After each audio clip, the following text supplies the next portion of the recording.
So I'd like to explore this new segment that I've called the tales of predatory innovation, and explore how any so-called innovation, disruption, radical new business idea is often taking place in an environment in which elements of this new radical innovation were actually already in place. And that if we look closely, the idea that innovation is based on radical newness, something completely novel, is actually usually very false, or very limited in the understanding.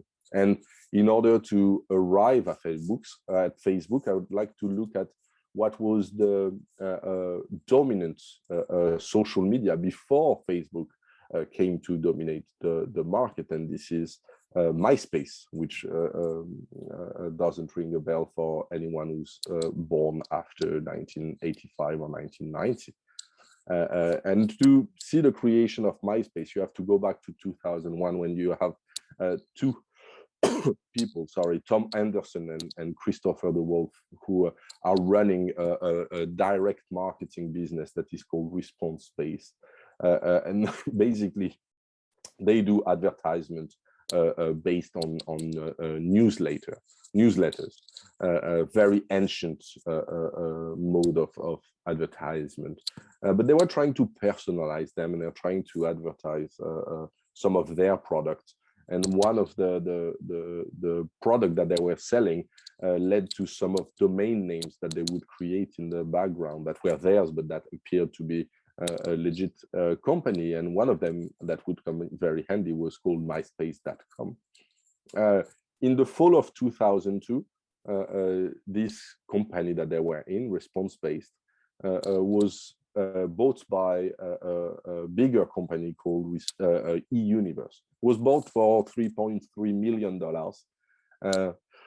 But eUniverse offered Tom and Chris $3 extra million if they stayed for 3 more years to run the business in-house.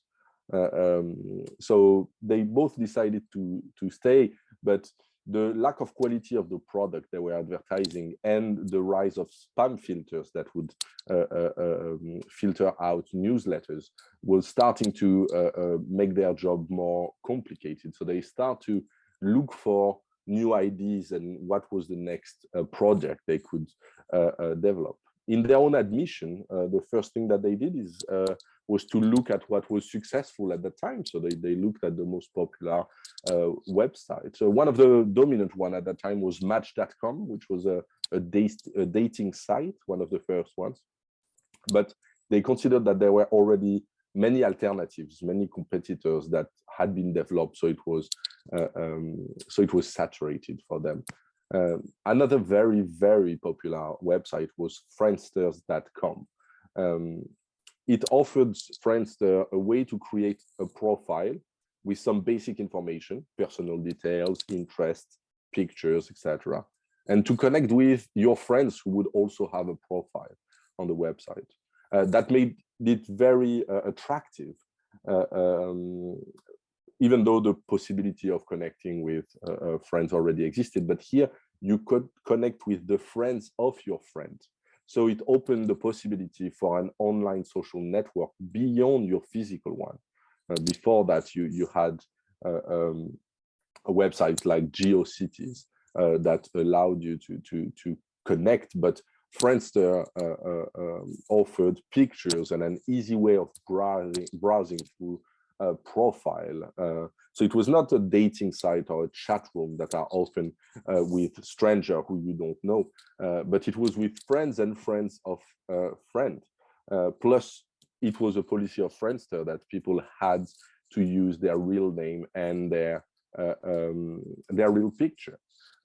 So it was one of the most successful websites, and Tom and Chris decided that it might be something they could try to an example to follow. All the more that the company had just raised $1 million, which at that time was a massive raise in capital, and they had just turned down an offer of buyout by Google of $30 million. So they thought that something was happening there, and that they should create something that would be similar but better. There were already some copycats of Friendster, but many of them had failed because they were failing to offer something really better. Plus, Friendster just had that $1 million investment injection, so they had a lot of resources. So Tom Anderson, one of the two partners, joined Myspace and looked for things that were missing.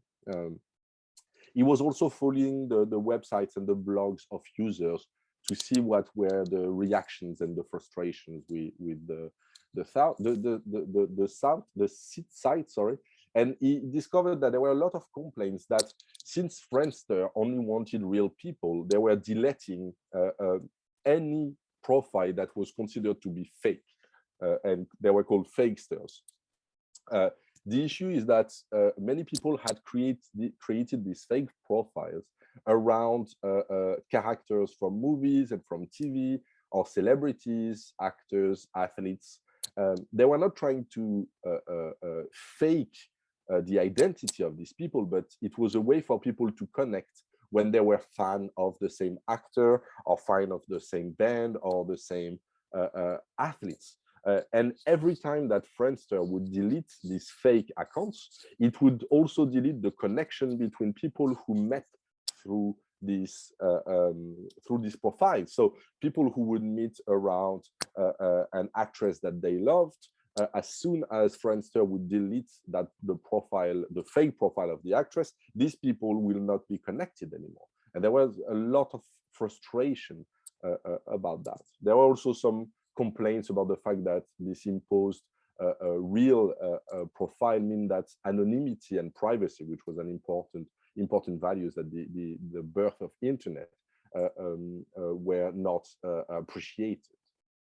So Tom Anderson was looking at that, and he had the idea of building a website on which people would find what they liked about Friendster, being able to create a profile, being able to create to other people, to see pictures, to network and to date and to look for a job, but also to find ideas that would avoid Friendster's limitations. And he pitched the idea in-house to eUniverse, the company that had bought their company. And he said that he wanted to build a platform that would be more free and with more features than Friendster. You would have classified ads for job search. You would have your blog space. You would be able to post more pictures.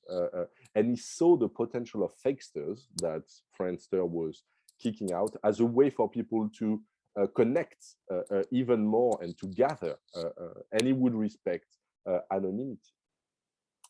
They went through the domain names that they already owned, and they found that the idea of Myspace and the website myspace.com would be perfect to express the values and the picture of the project. And contrary to most of the existing social networking sites, Myspace would have a page that would be highly customizable. You could change the background, the colors, you could change almost everything. So there was it was allowing for a high sense of ownership over it. And to make it more convivial, any person who would join the site, contrary to Friendster, for example, you would create your profile and then you would have no one to talk to because you didn't know anyone. On Myspace, everyone would have at least one first friend who would be Tom Anderson. So you would feel like you had a place to go to. So as Fortune magazine described it, it became, and I quote Fortune here, the online equivalent of your high school lunchroom, your college quad, your favorite bar. It's simply a place to hang out and express yourself. And when it was launched in 2003, that was the idea of Myspace. However, since you're just arriving on a market in which you have one dominant leader, which is Friendster, even with improvement, it was difficult for Tom Anderson and Christopher the Wolf to attract users. So what they did is that they looked at who was very popular on Friendster, and looked for, frustrations that they would have in order to attract them. And that's when they discovered who we should consider as being the first influencer, online influencer in history, which is Tila Tequila. She was with what would be ridiculous today, but she had 40,000 followers on Friendster, and she was frustrated because Friendster would often take down her content, mostly pictures that she would post in which she would be not really covered, to put it mildly. And she felt like Friendster was not allowing her to manage her community and to not do what now we would call community management. So in the fall of 2003, Tom Anderson did something very, very clever, which is he reached out to her saying, you have frustration about Friendster. How about joining Myspace, in which you would be more free and you could post whatever you want? And not only did she join Myspace, she joined it by telling her 40,000 followers on Friendster that she was leaving and that they should all follow her. So a lot of people starting to drain Friendster and to go towards Myspace. They were still under pressure to be profitable, and Myspace continued to copy what was good about other websites. They copied the blog feature from Zenga.com. They stole the idea of photo rating from hotornot.com. So they took a lot of features that were working very well on other websites, and they brought them to their website to make it as attractive as possible. Although it struggled at the beginning, by 2006, Myspace was dominating the social media landscape. They had more than 80% of the traffic in the category of social media. And it was partly because they had put something extremely successful on the platform, which was they allowed bands to create their profile and to post their music online. And it was a way from celebrity musician as much as people that were unknown who had recorded just a few tunes to be able to put it out there and people could discover their music. And that was tremendously successful. At some point in 2006, the website myspace.com was more visited than Google globally. And by 2008, it had 150 million users.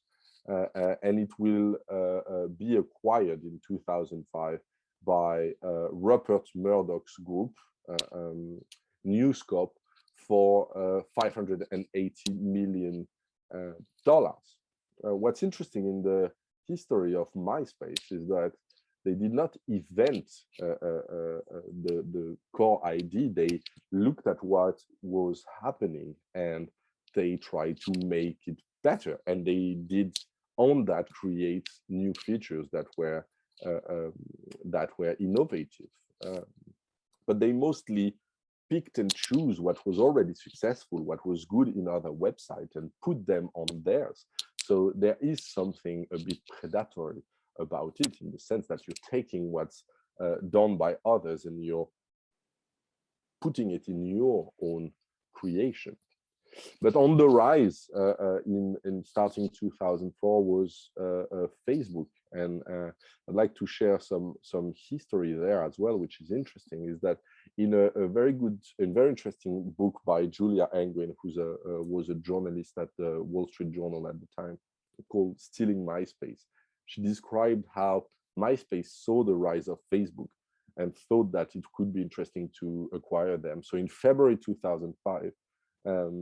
The traffic on MySpace was growing by 6% every week. They were extremely successful. And Christopher the Wolf met with Mark Zuckerberg to talk about a potential merger. But Zuckerberg wanted $75 million for the acquisition of Facebook. And the Wolf thought it was too much, so he passed on the on the offer. In the fall of 2005, they had another meeting with Zuckerberg, who now wanted $750 million for Facebook. So they decided that there would be no deal. So interestingly, Facebook would come to crush Myspace in the